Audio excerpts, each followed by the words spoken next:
Kabayan sa araw na to kabayan, maulan muna ang panahon tapos yung mga mulberry natin na nahinog ba, tsaka masasayang lang kasi nalalaglag sa ulan. So, ang gagawin natin, ano natin yung, albisin natin, gamitin natin itong net kasi yung mulberry kasi na yan kabayan, medyo mataas na ba tapos mahirap isa-isahin. Tapos nasa gilid ng bangin. So, ito, gagamitin yung kabayan. Latag ko man, tapos gagalawin ko na lang para malaglag. Tapos, ang gagawin natin dyan, gagawa tayo ng mulberry jam kabayan. Ang mulberry jam kabayan, napakasarap na ito ng kabayan. Minsan, nagluluto ako ng kabayan. Bago pa lang ako nag-YouTube. Nagluto ako niyan, pinamigay ko sa mga kababayan ko dito kabayan. So, ngayon, namimiss ko kabayan. Parang gusto ko magluto na ng mulberry jam.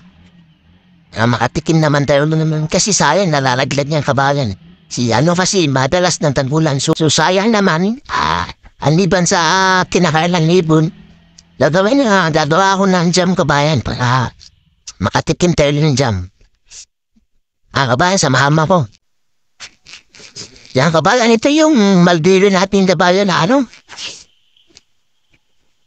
kabayan ito yung mulberry natin na ang variety nito, kabayan, galing Japan. So, ito yung sinasabi ko pag maganda to sa may mga ulcer ba o acidity. Kasi pag kinain mo siya, kabayan, medyo sticky siya na malapot kainin ba, yung slide. So, maganda siya sa may mga ulcer. Kagaya yung saging pag kinain natin, medyo slide siya na may sticky. So, masarap sa kain. Tapos, maganda sa may ulcer. So, ito rin yung suggest ko sa may mga ulcer. Acidity pag kumain na daw. Ang sarap kabayan, matamis. So, ang dami lang nalalaglag kabayan. Yan, sa baba. Tapos kinakanang ibon. Ang gagawin ko ngayon, harbisin natin, lagyan natin ang ngit sa baba, tas alog din baba. Hindi na tayo mag-design siya nito kasi ang laki ng puno kabayan, ikot ito. Ang dami talaga nito kabayan, makita man sa personal ito, ang daming bunga nito. Kaya ang gagawin natin, ito lang yan. Malaki rin sa kabayan. Malaki rin siya. Minsan, pag sobrang init ang panahon, medyo malit ang bunga niya. So, kailangan niya ng tubig ba?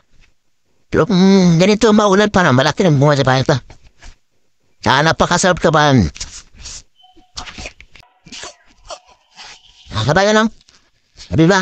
Ito, pag ginawa natin ang yung mulberry jam, napakasarap ba yan? Maraming benepisyo sa katawan, tapos nutrisyo sa, natin to sa katawan babayan. Kabayan, lapag natin yung meat dito, tapos gagalawin natin kasi yung taas kabayan, puro hinog, ang daming hinog.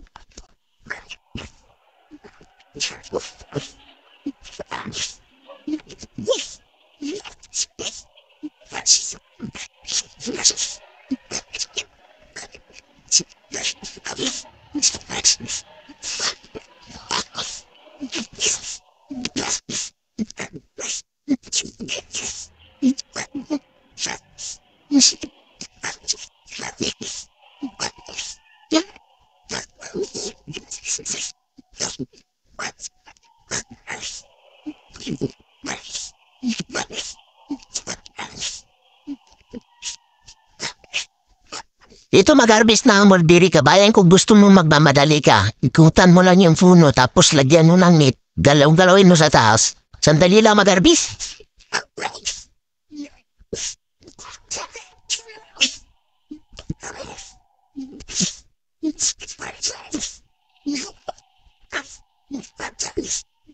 Kabayan, siya mo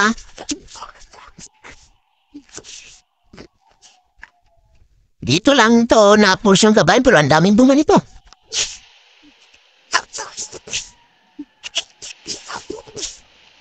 Yan kabayan, daming nalalaglag. Tapos yung nalalaglag yan, alam yan, matamis na mahinog-ginog talaga kabayan.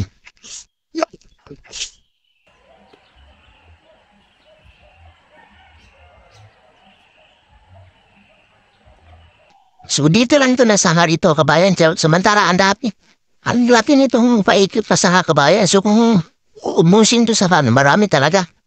Pero po kung wala ako ng mga kabayan, yung gagawing jam. Ng kabayan, dito naman ito.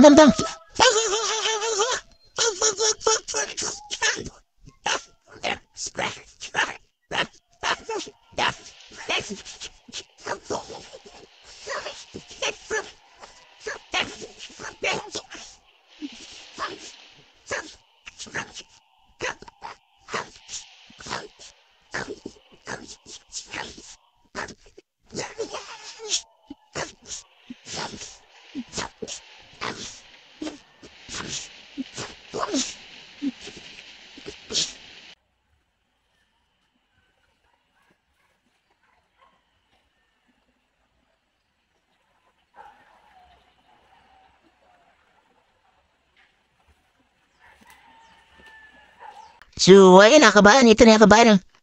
Ito lang kinahal kabayan, kasi tamano ko lang naman, gagawa lapon dyan bayan, pag merienda po sa pubo. Ito yung man ako kabayan.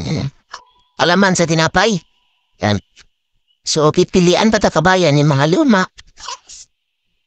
Si lahat na lalaglag pati yung ano na ano sanga na ano mga lumang sanga. Tsaga, pilian na yung tsaga para ano, nalililis na mais. Sa palimutuin na mga kabayan. So, ayan kabayan. Yan. Madiri kabayan. Anti-cancer to kabayan. Maganda to sila yung mga cancer. Mga diabetes yun. Kasi ano sa pulpulan kulay nito ba yan? Gym itim ka lang. Masarap talaga siya kain kabayan. Sarap pala kain to. Tamis.